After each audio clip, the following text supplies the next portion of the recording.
கண்ணு பட போகுது சுத்தி போட வேண்டாமா அப்படின்னு நம்ம செல்லங்களை பார்த்து சொல்கிற அளவுக்கு செம்மையான சூப்பரான சீனுங்க.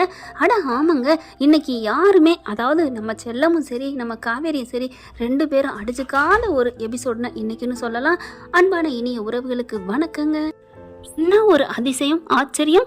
நம்ம பாப்பா காவேரி பாப்பா என்ன பண்ணுறாங்க, அவங்க விஜயும் அவங்க பொண்ணும் போக விட்டுட்டு அதுக்கப்புறம் போகிறாங்கன்னா பார்த்துக்கங்களேன். அதுவும் வெளியில் போகிறாங்கன்னு தெரிஞ்சுக்கிட்டு வீட்டில் இருக்க பெரிய மனுஷங்கிட்ட பேசுவோம்.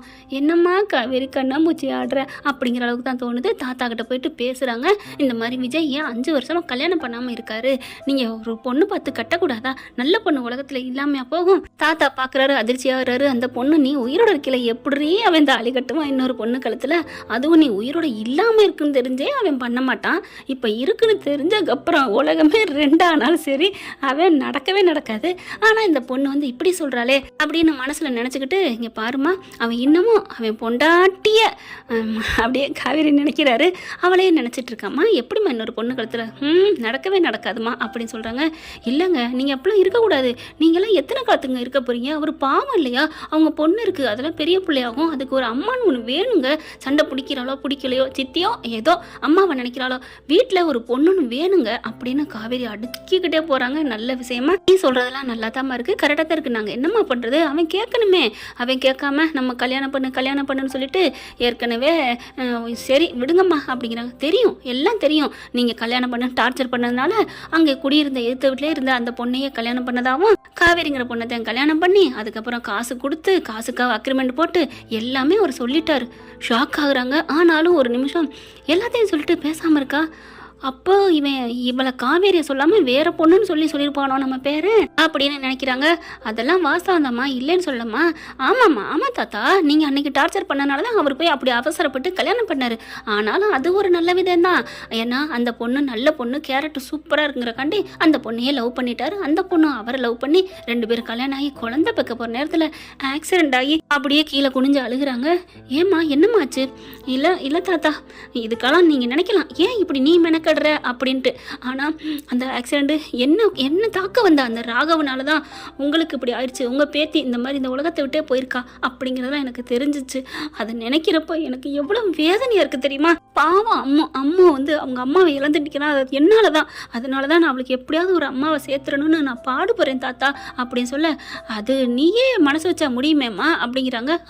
என்ன சொல்கிறீங்க? இல்லை நீ தான் இப்போ பொண்ணு பார்க்குறேன்னு சொல்லிக்கல, அதை தான் சொன்னேன் அப்படின்னு சொல்லி மாத்துறாரு.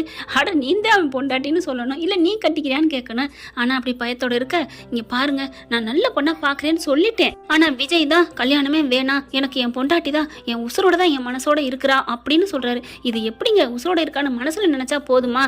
அது மட்டும் முடியுமா? பொண்ணுக்கு யாருங்க கடைசி வரைக்கும் துணையாக இருக்கிறது? ப்ளீஸுங்க, ஒரு அம்மா தாங்க. இப்போ பாருங்க, எனக்கு யாரும் இல்லை, எங்கள் அம்மா இருக்காங்கல்ல, அந்த தைரியத்திலான நான் வாழ்ந்துட்டு இருக்கேன் அப்படின்னு காவேரி அடிக்கிக்கிட்டே போகிறாங்க. பார்த்தா அவங்க ராதா வர்றாங்க. நீ சொல்கிறதெல்லாம் சரிதாம்மா, நான் இல்லைன்னு சொல்லலை, என்ன பண்ணுறது, கேட்க மாட்டேங்கிறானே அப்படிங்கிறாங்க.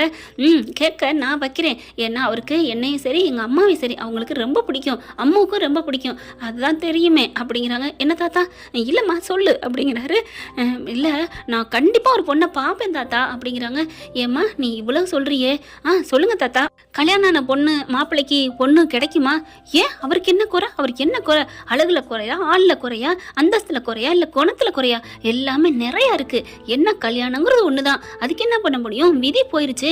அவர் கொடுமைப்படுத்தி பொண்டாட்டி வாழ மாட்டேன்னா போனா, அப்படி இல்லையே. அப்படி இருந்தா ஐயோ முத பொண்டாட்டி ராட்சசனா கொடுமைப்படுத்தினா அதனாலதான் அந்த பொம்பளை வீட்டை விட்டு போயிருச்சு அப்படின்னு பொண்ணு கொடுக்க தயங்கலாம். அவருக்கு என்னங்க ராஜாவா இருக்காரு, பொண்ணு அப்படி தாங்குறாரு, பொண்டாட்டி உயிரோடு இல்லாத பொண்டாட்டியை அப்படி தாங்குறாரு. இப்படிப்பட்டவர்களாம் பொண்ணு நான் நீன்னு போட்டி போடுமா? அதைத்தானே நான் உன்ட்ட கேட்குறேன். நான் நீ போட்டி போட மாட்டேங்கிற. தாத்தா என்ன தாத்தா பண்றீங்க, என்ன தாத்தா சொல்றீங்க அப்படின்னு சொல்லல விஜய் வந்துடுறாங்க. தாத்தா அப்படின்ட்டு வர டக்குன்னு எந்திரிக்கிறாங்க. என்ன வெளியில போனீங்க வந்துட்டீங்க, என்ன தாத்தா பேசிட்டு இருக்கீங்க, என்ன பேசிட்டு இருக்கீங்க அப்படின்னு சொல்ல, இல்லப்பா விஜய் அந்த பொண்ணு தான், அதுக்கு கேட்டா நீங்களே கட்டிக்கன்னு சொல்லுவீங்களா? காவேரி அசந்து போய் நிற்கிறாங்க. ஏன்னா நீயே கட்டிக்கிட்டா என்னன்னு கேட்டதே அவங்களுக்கு ஒரு அதிர்ச்சி. அதுல விஜய் வேற வந்து இப்படி சொல்லிட்டாரு. இல்லடா அது வந்து அதெல்லாம் முடியாது தாத்தா, அவங்கள போய் நீங்க கேட்குறீங்க, அன்னைக்கே போய் பொண்ணுத்தான்னு போய் கேட்டீங்க, அதெல்லாம் தப்பு தாத்தா, நம்ம கூட பழகுறாங்க அப்படிங்கிறக்காண்டி அட்வான்டேஜ் எடுத்துட்டு இப்பெல்லாம் கட்டிங்கன்னு சொல்லக்கூடாது தாத்தா, உங்க மனசுல நம்ம இருக்கணும் தாத்தா.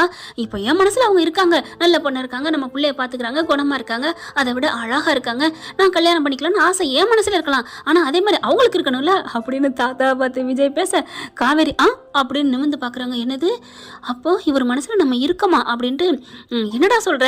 இல்ல தாத்தா, ஒருவேளை என் மனசுல கூட இருக்கலாம், சரி பிள்ளைக்காண்டி நல்ல குணமா இருக்கே, அதாவது நல்ல குணமான பொண்ணா இருக்காளே அப்படின்னு நான் நினைக்கலாம். ஆனா அந்த பொண்ணு நினைக்கிறேமே, அது கல்யாணம் ஆகாத பொண்ணு, அழகான பொண்ணு, படிச்ச பொண்ணு, வேலையில கை நிறைய சம்பாதிக்குது, தனக்கும் இந்த மாதிரி கல்யாணம் ஆகாத ஒரு இளம் வாலிபனை தானே அதுவும் ஆசைப்படும். அப்படி இருக்கல ஏன் தாத்தா இப்படி சொல்லிட்டு இருக்கீங்க? அது பாவம் தாத்தா, இதெல்லாம் தப்பு தாத்தா, அவங்களை கேட்கக்கூடாது தாத்தா, நீங்க இப்படி தாத்தா அப்படின்னு கட்டிக்கிட்டு ஏறுறாரு. பார்த்தா நிறுத்துங்க, ஏன் இப்படி தாத்தா போட்டு திட்டுறீங்க? அவர் அப்படி என்ன கேட்டாரு? என்ன கேட்டாரு? ஏன் நாங்க என்ன பெரிய கல்யாணம் ஆகாத பொண்ணுன்னு, நாங்க என்ன பெரிய இவங்களா? நீங்க கல்யாணம் ஆயிட்டா அப்படியே மட்டமானவங்களா? உங்களுக்கு என்னங்க குறை? உங்களை கட்டிக்கிறதுக்கு எனக்கு என்ன கசக்குமா? அப்படிலாம் நான் மாட்டேன்னு சொன்னா நான்லாம் மனுஷியே இல்லை தெரியுமா? உங்களை எப்படிங்க கட்டிக்க மாட்டேன்னு நான் சொல்ல முடியும்? தாத்தாவை எப்படி தப்பா சொல்ல போச்சு? நீங்களே எப்படி சொல்ல போச்சு? நான் கட்டிக்குவேன் தாங்க, உங்களை கட்டிக்குவேன், என்ன பண்ணுவீங்க அப்படின்னு சொல்ல, அப்படியே ஐயோ என்னது அப்படிங்கிற மாதிரி நிற்கிறாங்க. தாத்தா பார்க்குறாங்க, அம்மா நீ கட்டிக்கிறேன்னு சொல்லிட்டியம்மா அப்படின்னு எந்திரிச்சு கையை பிடிக்கிறாரு. விஜய் பார்க்குறாரு, ஆஹா ஆகா இந்த மாதிரி உன் வாயிலேருந்து வரணும் தானடி நான் இவ்வளோ அள்ளி விட்டேன் அப்படின்னு நினைக்கிறாங்க. பாப்பா பார்க்குது, அப்பா நீ பெரிய ஆள்பா, அம்மா வாயிலேருந்தே எல்லாத்தையும் வர வச்சுட்டில்ல அப்படின்னு பாப்பா சொல்ல, அப்படி பார்க்குறாங்க. காவேரிக்கு என்ன சொல்கிறதுன்னு தெரியல. ராதா வராங்க, அம்மா என் தங்கமே நீ இந்த வீட்டுக்கு மருமகளை வந்துருமா, உன்னை விட யாருமா இந்த அக்கறையாக பார்க்க முடியும்? இல்லை அது வந்து வேற நல்ல பொண்ணை பார்க்கலாம். எதை வச்சுமா சொல்கிற? உன்னை விட நல்ல பொண்ணு கிடைக்குமா என்ன? ஆமாம் நான் நல்ல பொண்ணு, நீங்கள் எப்படி நினைக்க முடியும்? என்னம்மா எங்கள் குடும்பம் நாங்கள் எங்கள் தத்தளிச்சுக்கிட்டு இருக்க இந்த குடும்பம் தன்னால தானே ஒரு ஃபீல் பண்ணி இங்கே வந்து நின்று பொண்ணு பார்க்குற அளவுக்கு போறியே. பெத்த தாய் கூட இந்த மாதிரி, நான் அவனுக்கு சித்தியாக இருந்தாலும் அம்மாவை தான் நினைப்பான், நான் அவனுக்கு ஒரு கல்யாணம் பண்ணி வைக்க நினைக்கலையம்மா. ஆனால் நீ அப்படி இல்லையே, அந்த பிள்ளைக்காகவும் என் பிள்ளைக்காகவும் நீ நினைச்ச பார்த்தியா? அங்கே நிற்கிறம்மா நீ, உன்னை எப்படிமா நாங்கள் விட்டு கொடுக்க முடியும் அப்படின்னு சொல்ல, அப்படியே காவேரி திருன்னு முழிக்கிறாங்க. இல்லை அது வந்து அப்படிங்கல முடியாதுமா, உன்னை விட என் விஜய்க்கு எந்த பொண்ணு இந்த உலகத்தில் இருக்காது.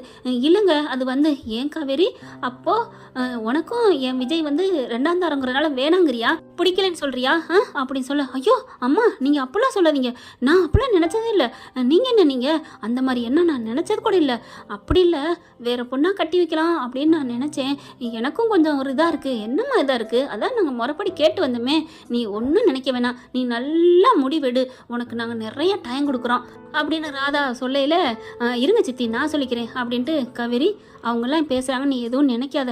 ஐயோ நான் அப்படிலாம் நினைக்கல, இப்போவும் சொல்கிறேன் உன்னோட முடிவு தான், இவங்க தெரியாமல் ஏதோ கேட்டாங்க, நீ நல்லா முடிவு எடுத்துக்கோ, டைம் எடுத்துக்கோ, கொஞ்சம் நேரம் இல்லை, 1 மணி நேரம் இல்லை, 2 மணி நேரம் இல்லை, நீ எவ்வளோ நேரம் வேணாலும் டைம் எடுத்துக்க காவேரி.